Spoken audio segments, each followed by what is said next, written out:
In the ancient town of Idmili, where traditions were held tighter than gold, there lived a creature unlike any other, Eek, the sacred python.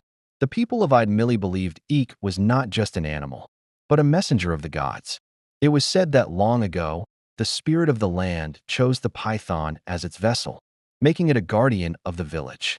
Because of this, no one dared to harm it. Children grew up hearing the warning, "Touch Eek, and you touch the wrath of the gods." Eek moved freely through the village, sliding past compounds, curling beneath market stalls, even resting in the shade of doorsteps. And wherever it appeared, people would step aside, bow their heads, and let it pass in silence. One hot afternoon, during the peak of the dry season, a stranger entered Idmili. His name was Chaik, a hunter from a distant town. He had no knowledge of Idmili's sacred laws.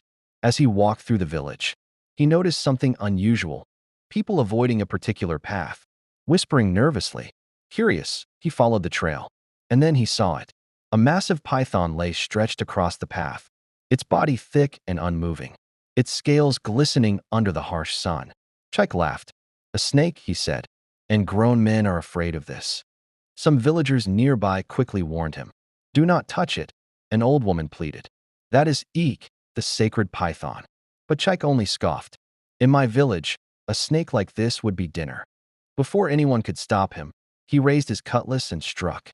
The blade met the python's body, and in that very moment, the world changed.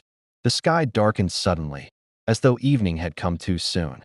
A violent wind swept through the village, sending dust and leaves spinning into the air. The ground trembled beneath their feet. The villagers fell to their knees in terror. Chaik staggered backward, his cutlass dropping from his hand. His body began to shake uncontrollably. What is happening?" he cried. The python did not fight back. It did not move. But something else had awakened. That night, a heavy silence covered Idmili. No one slept. By morning, Chaik was found lying at the edge of the village, weak, speechless, and unable to move his legs. His once strong body had become lifeless. The elders gathered and performed sacred rites to cleanse the land. The body of Eek was treated with honor, wrapped carefully, and buried like a king. Days later, something mysterious happened. Another python appeared. It was just as large, just as calm, and it moved through the village exactly the same way. The people understood immediately. Eek had not died. Eek could never die. From that day on, the story of Chaik became a warning told for generations. Respect what you do not understand, for some things are not just of this world.